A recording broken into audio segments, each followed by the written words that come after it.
बिस्मिल्लाहिर्रहमानिर्रहीम अस्सलामु अलैकुम नाजरीन। अज दा जेह्ड़ा मेरा मौजू है बड़ा यूनीक किस्म दा मौजू है ते तुसी सुन के हैरान रह जाओगे। गल वो होंदी है जिंदे उत्ते बंदा खुद तजर्बा करे ते फिर अपनी आवाम नूं दस्से, अपने प्यारिआं नूं दस्से, अपने दोस्तां और रिश्तेदारां नूं दस्से ते उंदे विच ही मज़ा आउंदा है।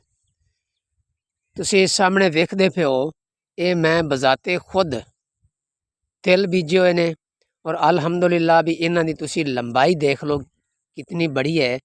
लेकिन ये अल्लाह दी रहमत इन्हां ते हो गई है जिंदी वजह ते ये इतनी लंबाई इन्हां दी हो गई है। अदरवाइज तिलां दी इतनी लंबाई होंदी नहीं, क्योंकि मैं तजर्बा करके तो फिर गल कर रहा। तो तजर्बा होया कुदरती तौर पर ये मेरे अल्लाह की तरफ होया कि असी कहने भी तिलां नूं पानी नहीं लाना चाहिए। बड़े बड़े बंदियां कोलों, सियाणे बंदियां कोल पुछया, सारे ने इहो ही गल कीती भी तिलां नूं जिहड़ा ना पानी नहीं लाना चाहिए, भी वो सुक जाते हैं, सड़ जाते हैं। मैं कहना भी तिलां नूं पानी तुसी लाओ जितना तुहाडा दिल करदा तुसी ला लो, इन्हां नूं कुछ भी नहीं हुंदा। इस टाइम इन्हां दे विच जिहड़ा पानी है, यह नाले दे विच पानी खड़ा है, यह तुसी देख लो। यह जमीन विच पानी देख लो, यह नाले देख लो, बारिश का पानी है। इतनी बारिश हुई है 4 दिन कि मुकम्मल तौर पर तकरीबन 1-1 फुट इन्हां च पानी हैगा सी और सुक्कण दे किसी पासे ही नहीं आउंदा सी। ते कोई जगह नहीं सी असीं ना किसी रिश्तेदार वाले बन्ने तू टोक करके छड़ सकदे सी, क्योंकि उन्हां ले भी उतना ही पानी आउंदा सी, अग्गों साडे ले भी उतना ही हुंदा सी।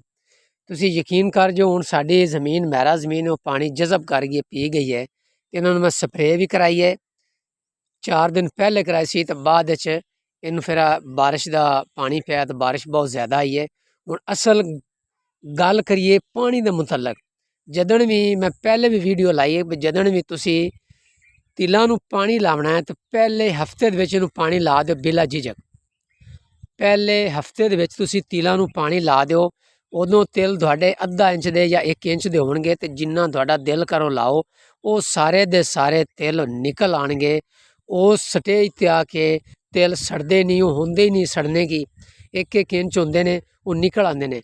लेकिन इंज भी नहीं है कि मेरी वीडियो नूं वेख के पागलों तरह लाना शुरू कर दो। लेकिन तुसी पहला पानी मामूल के मुताबिक पहले 10 दिनां तुसी उहनूं ला दिओ। अगर तुहाडी ज़मीन वत्तर नहीं है तो सारियां कमियां पूरियां हो जासन ते तुहाडे तिल सिर दे वालां तिकर हो पैसन। और उस तो बाद जो तुसी दूसरा उहनूं पानी लाना है, वो कदों लाना है, वो भाईजान तुसी दूसरा पानी घट तो घट उहनूं 1.5 महीने तो बाद लाना है।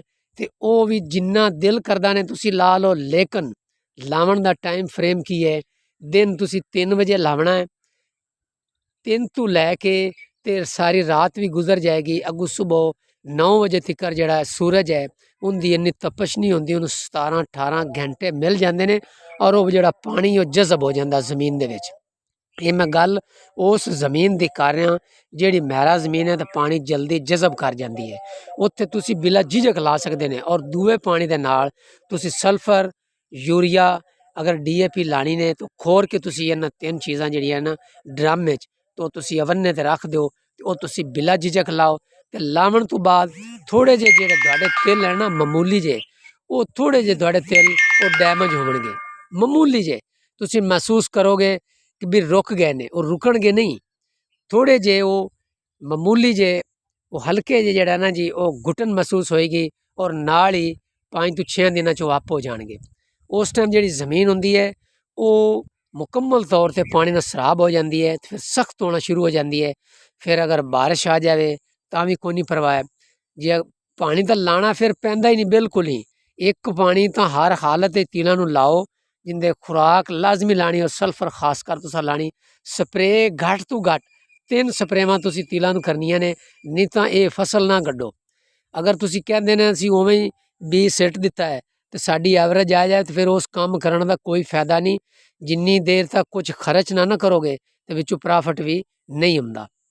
ऐ हुण मेरी ज़ाती ज़मीन है, मैं जदों बारिश इतनी शदीद 3-4 दिन आई है तो बाहर आके वेखी देना अखां चों आंसू आ जांदे सन। यकीन कर जो ओही तिल हैन। अज पहला दिन है कि जिहड़ी बारिश है वो रुक गई है और धूप निकल आई है और अल्हम्दुलिल्लाह। तुसी जिथे तक नज़र जाएगी सारे तिल ही तिल नज़र आए ने और मेले तिलों तो भी वो ज़्यादा सोहने खड़ोते हैं। लिहाजा कोई परेशानी आई तो बाद अगले साल, क्योंकि हुण तो तिल तुसी गढ़ सकते ही नहीं, ये अगले साल वास्ते एडवांस वीडियो बनाई है। और उन्होंने दोस्तों मैं शर्मिंदा करा जेडे वड्डे जिमीदार हैं, जेडे आंदे पानी लाना ही नहीं चाहिए, कोई कहता खिड़ियाँ तो गढ़ देने चाहिए। मैं उन्होंने सवाल करना कि हुण जो 4 दिन मुसलसल बारिश हुई है, हुण तिल सड़े क्यों नहीं, हुण तिल खराब क्यों नहीं हुए, बल्कि इहदे नाल फुट फुट कद जिहड़ा ना वो वधिया है और डोडियां लगियां ने। ए देख लो डोडियां दे नाल ना भरे खड़ोते ने और कम अज़ कम 4.5 फुट इन्हां दा कद है जी। तो इस वास्ते परेशान नहीं होना।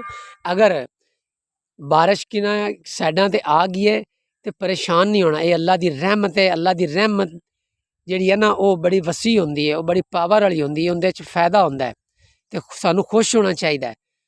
ते बिल्कुल परेशान नहीं होना।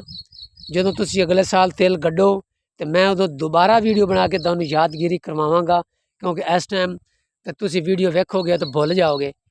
तो मैं इजाज़त चाहना, अगर कोई भी तुसी सवाल पूछना है तो तुसी कमेंट सैक्शन में बिला झिझक पूछ सकते हैं। ज़िला उकाड़ा पाकिस्तान में मेरी रैश है, अराइम फैमिली नाल मेरा ताल्लुक है। मैं इजाज़त चाहना, अल्लाह हाफिज़।